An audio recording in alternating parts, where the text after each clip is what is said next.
Okay.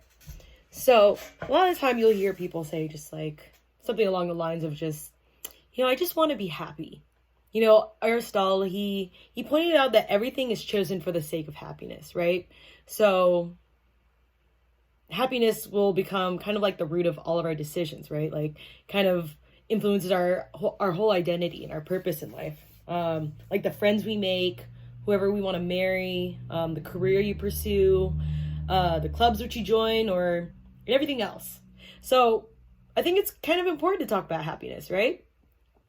So I guess we can start with like a definition of what we think happiness is. So one of the definitions we may think of happiness to be is happiness is the fulfillment of desire. Like we get what we want. If we get what we want, then we're going to be happy, right? And so then on the opposite side, that means unhappiness must mean the unfulfillment of desire.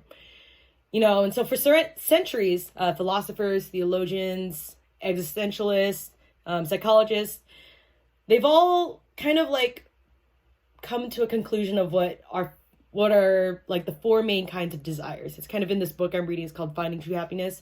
And what they've come to find is that our four desires are external pleasure, right? Just like feeling good feelings and stuff, all sensory functions. The second one is ego, anything that makes our ego feel better, like when we compare ourselves.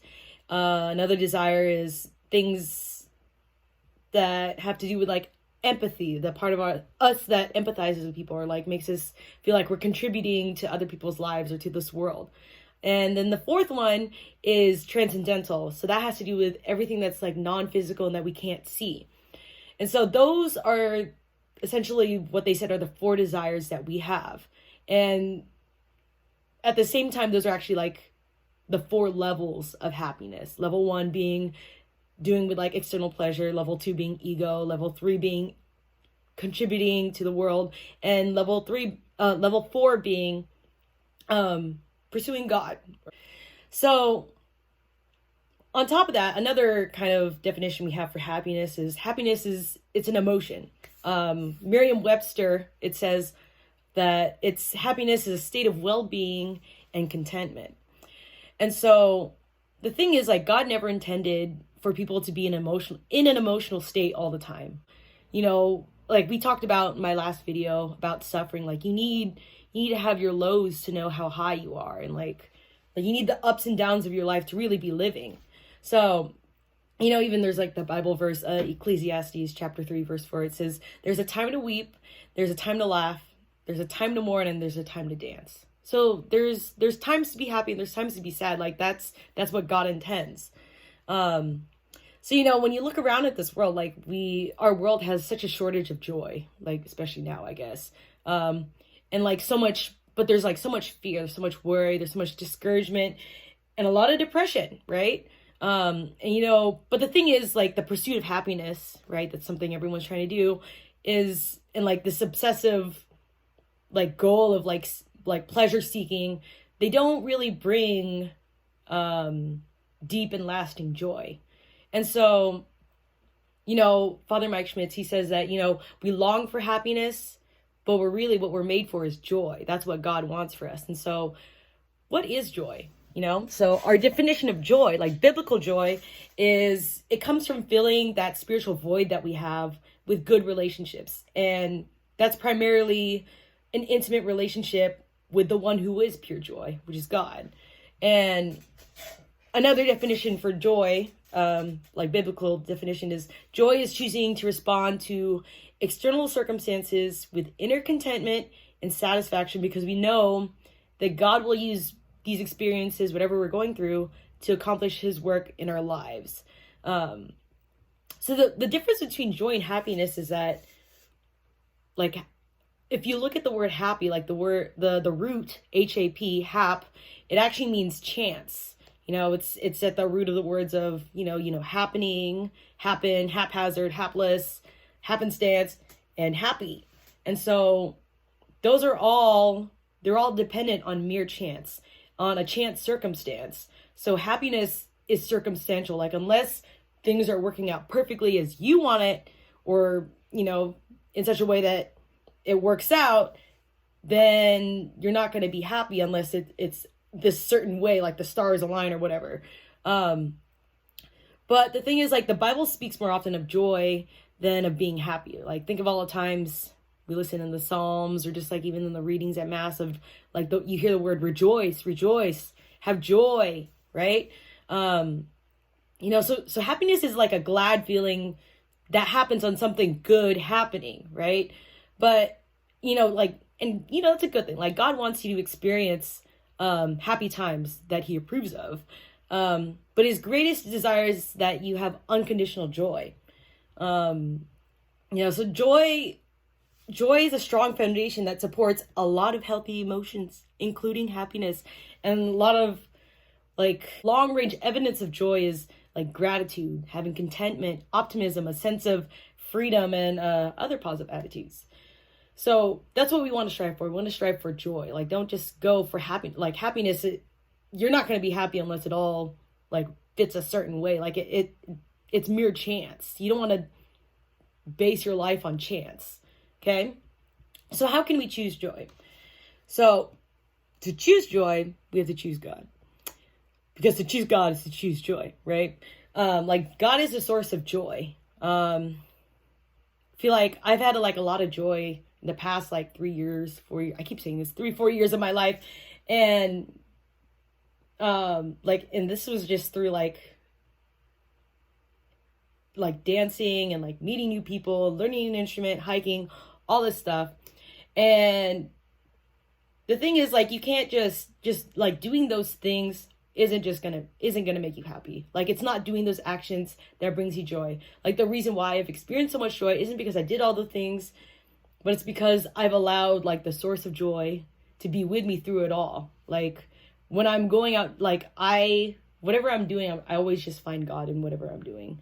And because I invite him to be a part of my life and whatever I'm doing, and then the people I meet and the new things I'm trying out, like, that's how I found so much joy. So like, if you want to have joy, you have to make sure that, you're not just doing all these things just for the sake of, if I do this, it'll make me happy. But like, you will find joy because you allow that intimate relationship with him to be a part of it all, So joy is a choice.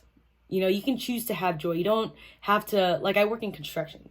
Very, very chaotic, very stressful, time constraints and everything. Everyone's always pointing fingers on like why something's not done, And like my coworkers, they don't believe me. Like, during my review, they're like, "Oh, so what do you think about construction?" I'm like, "I'm having fun." I'm honestly having a lot of fun. And they don't believe me, but I'm like, I actually do have a lot of fun. And like, I understand like the importance of deadlines, like, like I understand like how to time management. I know like things need to get done, and like it's stressful, but like, you don't have to let that stuff get to you. Like, you can, like, that's the great thing about joy, is that it has nothing to do with things going well. Like, everything could be going wrong, but you could have a lot of fun. Like, most of my job is just, well, what my coworkers always say is that like, our job 80% of the time is fixing other people's stuff. Like, it's always, we're always constantly, things aren't always working, and like,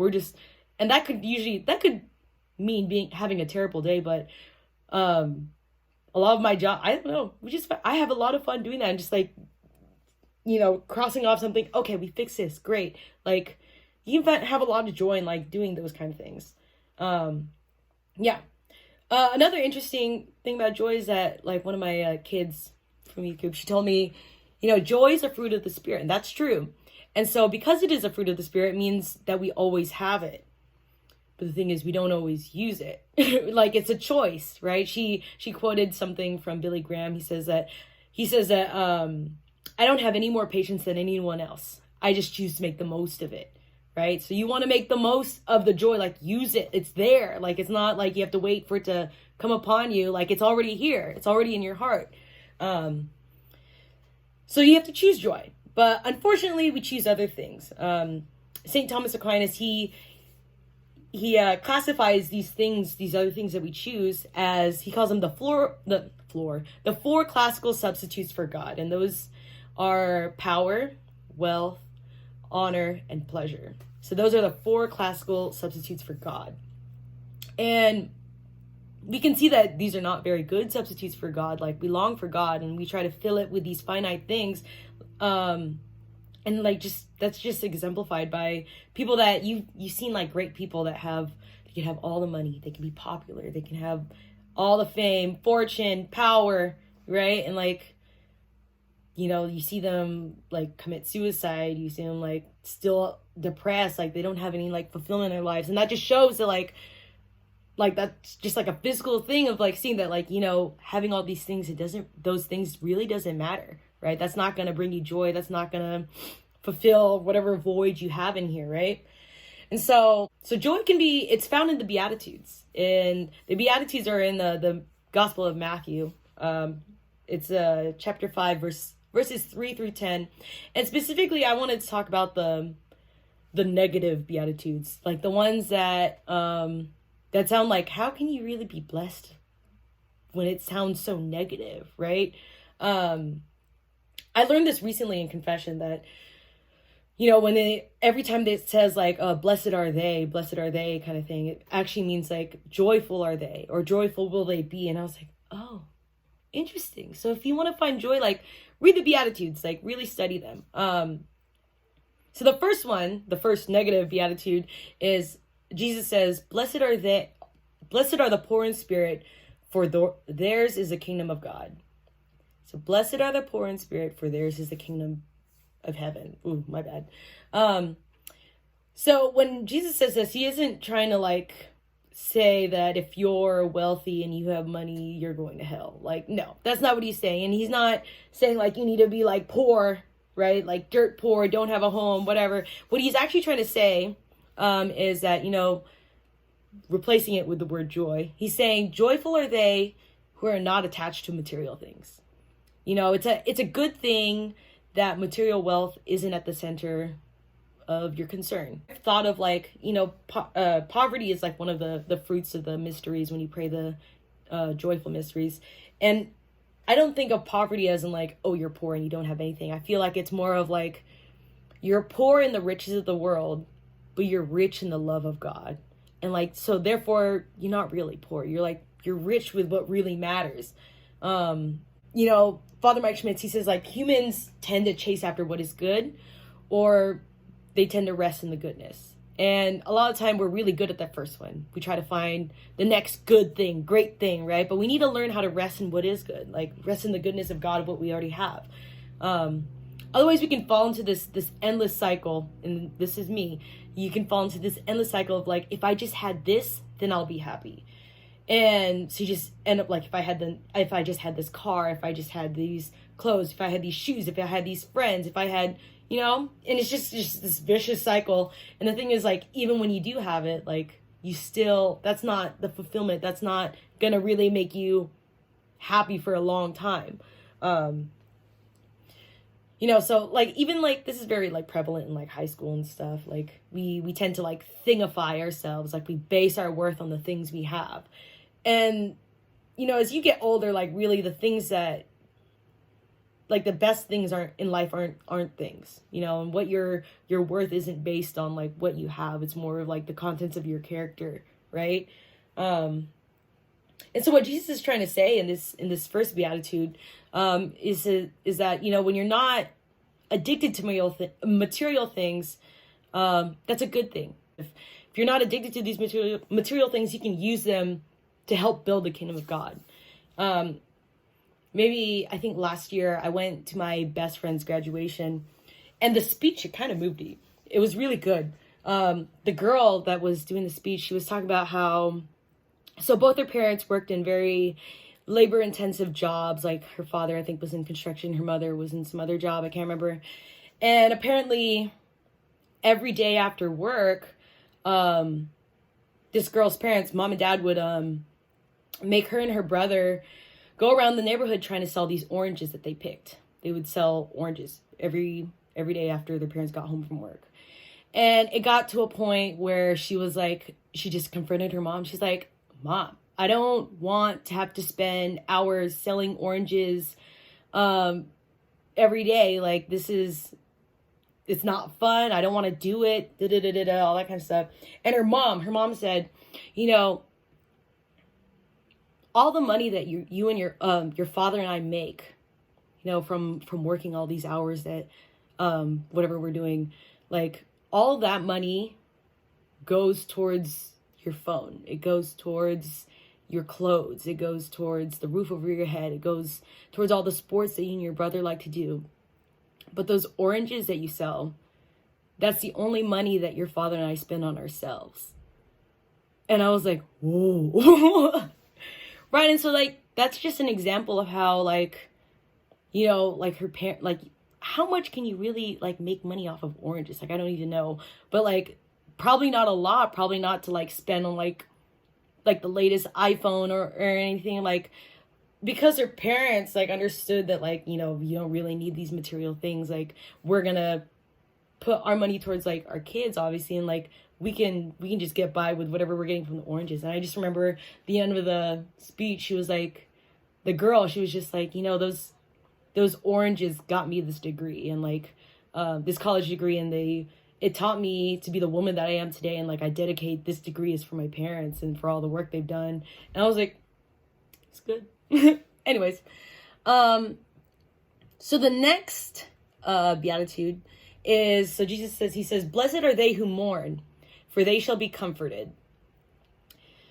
So that's just one of the, right? You think like, why would we be joyful if we're sad? Like, that doesn't make any sense. Like, why would we be blessed if we're sad? So the first thing you understand is like, Jesus doesn't find joy when you're sad.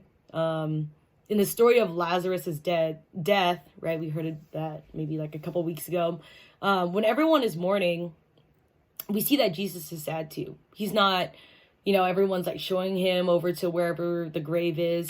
And Jesus isn't like, wait till you see what I do next. No, it's probably like the shortest sentence in the Bible. It says, like, after he sees that everyone's weeping, it says, and Jesus wept. Like, his heart breaks for what breaks yours. Like, he doesn't take joy in your sadness. That's messed up. So rather, what he's saying in this beatitude is that, joyful are they that are not attached to good feelings. Good feelings, like pleasant sensations, like all that happiness, psychological, emotional feelings that we have, like, they're wonderful, but they're not God. And, if you turn them into God, then it becomes like an addiction. And like, you can see that through like, how people we have like people addict like with alcohol and drugs, and lustful actions. Like, that's what happens when you make good feelings your God. And obviously that's not like the kind of path you want to go down. Like, you can go into a lot of science behind that. So we're not, like I said in the beginning, like, we're not meant to be in that emotional state all the time. I've learned like recently, like, just like, don't be afraid to be hurt. Don't be afraid to show that you're hurt. As a baby, my mom always told me that like, I was like the baby that didn't cry. And I think I carried that as I like grew up and stuff, that like, I didn't usually like cry very outwardly. Instead of saying that I was hurt, I would usually just get mad. Right. And so I've learned just like recently in the past few years that, especially with friends, when I had like disagreements, when you get mad and like, you like, they hurt me, so I'm going to hurt them like that, then you end up having to deal with just like a longer healing process of like, now you have to say sorry for what you did too. And like, plus you don't really mean or hurt them. Right. And so, because I just value the relationship that I have with my friends, like, I'd rather just say that I'm hurt rather than like try to like blast out on them and get mad, I'd rather say that I'm hurt than lose a friendship.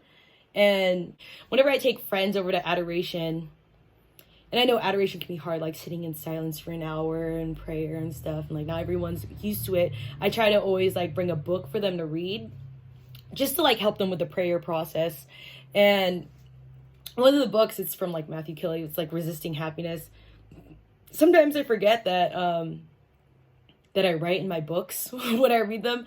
And I remember like there's a few friends that read that book, like I handed it to them to read it, and they're like, Margaret, there's like one part of the book is talking about like, what level of happiness are you at? And they're like, Margaret, I saw that you wrote in the book that you were at a level 5 out of 10. Like, I never would have thought that you'd be sad, right? Because I'm usually like so exuberant, and I'm always like joyful, and I'm always like, trying to cheer everyone up. And so I was like, oh, wow, that's right. I used to be like that. And I think the reason why it changed was because, I think the first part of like finding joy is to realize that you're not finding joy in the other things, that, you do have like a lot of, like, you have friends, and you do have a loving family, and you're doing well in school. You have, like, it's not necessarily like a hard life, but at the same time, it's not necessarily the life that God's calling you to have, like, which is, a deeper and more intimate relationship with him.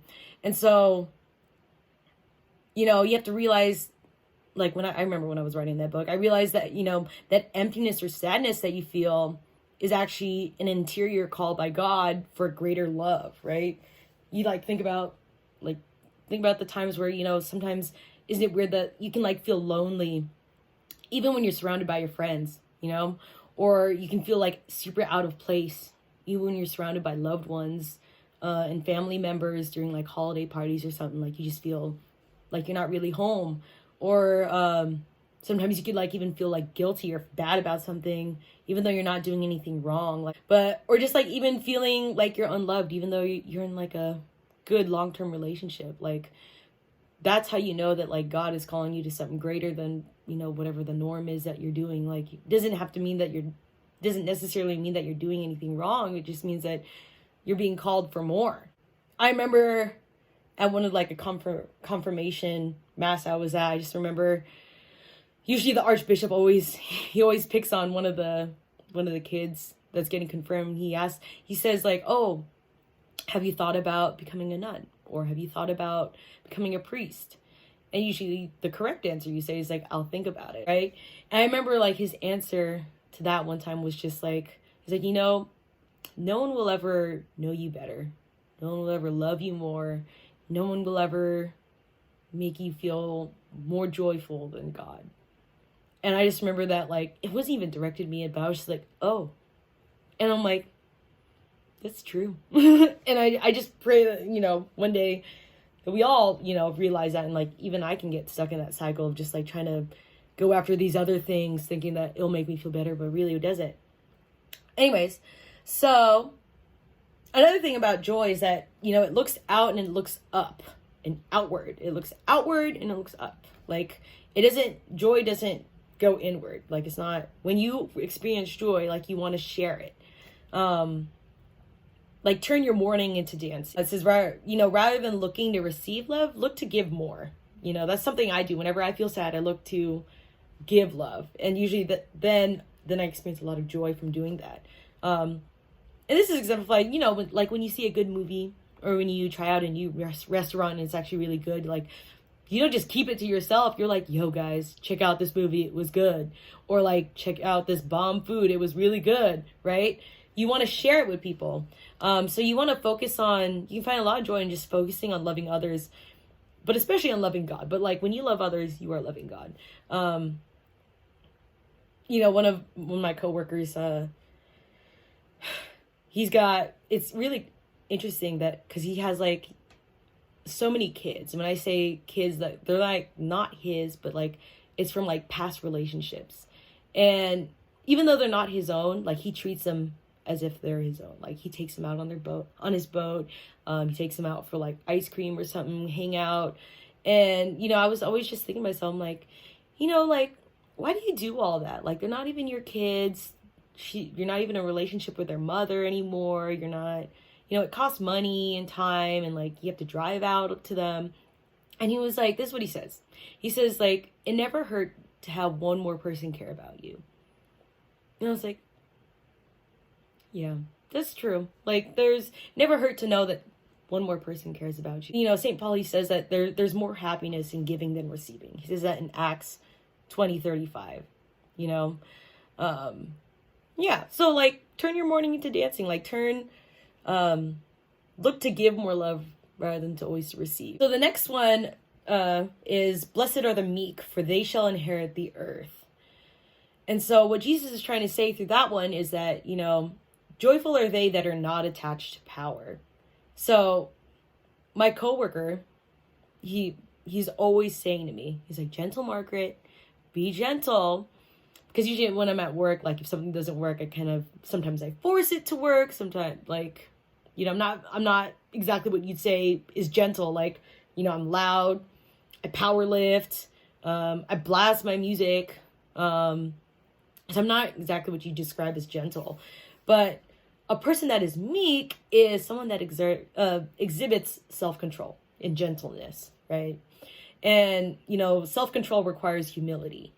And, not everything always has to be a big show or like super in your face. Like Jesus he was very meek. Definition of humility is the realization that all your gifts and blessings come from the grace of God. When you open yourself up to humility, you are bringing about inner peace for yourself, and you're allowing the grace of God to lead you to conversion.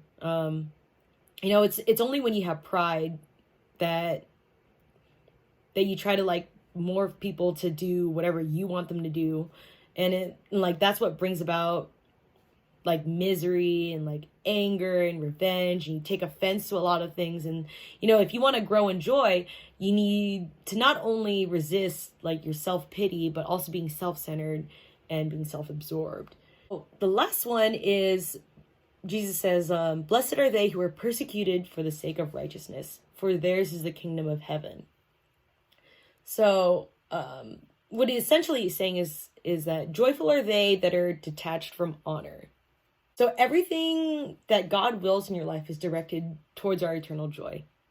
His plan is like, it's only when we're away from his plan that we experience like a lot of sadness, like a deep, like cosmic emptiness of like, I feel like I'm not doing what I should be doing. Like there's something greater, right? God is interested and involved in every detail of our life, right? Like he is infinitely prepared every second, every cell, every instance, every person we meet. Like he has prepared all of that, and like he's very, very present in the present moment. He's more present in the present than he is in like the future or in your past. Like this is, if you want to experience God, it's like right now. And so everything that God allows to happen to us is weighed and it's measured in his infinite love. And it's meant for our sanctification. And so the definition for sanctification is to be set aside from the rest. You're meant to be different. Like we're made to be different. So why are we always trying to match everyone else? Why are we always trying to like go with the flow? Like it's like apples and oranges. Like we're all different. Like we're not meant to be the same. I feel like we're all called to be unapologetically yourself when you're in love with God. Feel like in my life, especially, I feel like if I had waited for everyone else to be into whatever I was into, then I wouldn't have had as much joy as I have had these past few years. Like all the things I've done was just out of just like, you know what, I'm just gonna go do it. Like if like ballroom dancing, if you like to ballroom dance. I went to a wedding where both people knew how to swing dance, and I've never seen such a good couple dance. Like they knew what they were doing, right? If you like to cosplay, go cosplay. Like Emerald City Comic Con is a lot of fun, especially when you dress up. You're like a little mini celebrity for a day. If you like to go hike. Like just do it. Father Mike Schmitz, he says, is like, you're going to live with people who don't believe, and you can either live like them or live like you've been chosen by God to live differently. So I feel like when I think about, blessed are they who are persecuted, it makes me think of that story with like King Nebuchadnezzar, where he's like trying to get those three guys to like bow down to his idol or whatever. And they decide, they tell him that they won't, right? Because they only praise their God. And so he like throws them into that giant oven, right? The furnace, and he like heats it up like 7 times more than usual. And I feel like that's what I think about when, blessed are they who are persecuted. Because like God's love will defend you. Like I can think of like so many instances where that's happened, where like, you know, people, they'll like pick on you, they'll make fun of you for being different, they'll roast you, they'll burn you, but like God's love will defend you. Like you will, like when you have that like authentic relationship, authentic love for him, and like, and you know who you are through like how God sees you, not through how like other people see you, and like you understand that like who you are is more important through his eyes than through the eyes of like how other people see you, like then it really won't get to you. Like people, like when you have that like real authentic like love and like real authentic relationship with God, yeah, like you'll have an aura about you that like people can't deny. Like you'll have a spirit of joy about you that, you know, it doesn't matter how many people will pick on you or like question you or, you know, make fun of you. They can't deny that you're different. They can't deny that even though you're getting picked on, like you're fine. Like, yeah, they'll just like realize, he's different or she's different. Like, and that's kind of just how I found like ways to like evangelize. Like, you don't always have to like start an argument. You don't have to pick fights or whatever. Like, God will answer for himself. Like, you don't need to defend God. God will defend himself. You just need to make sure that you're allowing him to work through you, and they will just see. So in conclusion, and this is important to understand, like God is very joyful. You know, it's tragic that many people think that God is like some very like stern guy, right? You can't do this, you can't do that. Rather than like the cheerful, smiling like God that he is, and he has such a great sense of humor. I always used to tell my youth group that, you know, like God is funny. He's always trying to find ways to like cheer you up. Like I've seen that, you know, whenever I leave for work in the morning, as I'm like going onto the freeway, from the freeway, I've noticed that like one of the light posts out in like one of the buildings nearby, someone put a cross at the very top of it. And like, I just always love like looking over and seeing like this cross held up way high, like even above the trees. It's just like a reminder of like, oh yeah, good morning, Lord, kind of thing. Or like even just like waking up, especially recently, was just like where I wake up and there's actually sunshine, right? Like the sun is coming up, and so I'm waking up with this guy. Like that cheers me up. Or especially with like especially after work, like I go on runs, and like it really puts such a smile on my face just to see like dogs out walking with their owners, and they got this like goofy smile, and they're like, ah, you have to take me on walks every day. You can't go anywhere. Yeah, or like even just like, you know, when you're driving and like a good song comes on, I'm like, God, you're such a good DJ. Like, this is a good song. So like there's always ways that he's always trying to cheer you up. Like you just need to like have the humility and like remove like the scales from your eyes are like keeping you from seeing, you know, that heaven is all around us, and like God he's very present in every moment of your life.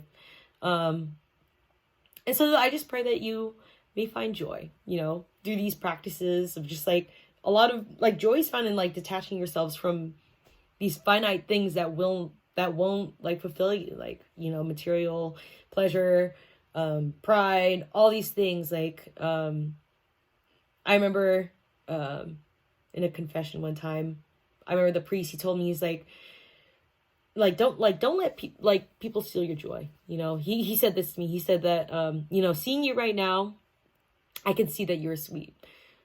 So don't let anyone or anything take your sweetness away. Don't let someone steal your joy, because that joy and that peace, like that's God, and like he's not worth being taken away even for just a second.